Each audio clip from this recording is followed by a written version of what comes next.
হ্যাঁ মাস্টারমশাই বলুন। কি আমার ছেলে অঙ্ক করতে যাচ্ছে না? 2 সপ্তাহ হয়ে গেল অঙ্ক করতে যায়নি। সে কি, আমি তো জানি না।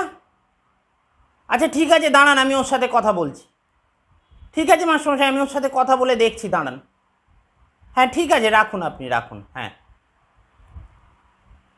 বাবান, এই বাবান, বাবান, বাবা ডাকছিলে? আরে তোর অঙ্কের মাস্টারমশাই আমাকে এইমাত্র ফোন করেছিলেন। উনি বললেন তুই নাকি 2 সপ্তাহ অঙ্ক করতে যাসনি ওনার কাছে। বাবা আমার আমার অঙ্ক করতে ভালো লাগে না। আমার মাথায় কিছুতেই ঢোকে না বাবা।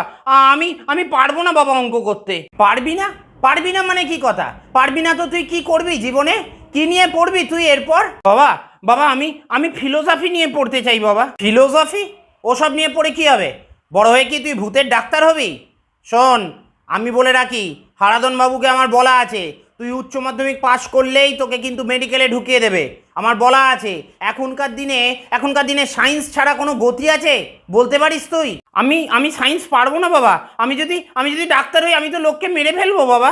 লোক মরে মরুক, ডাক্তার তোকে হতেই হবে।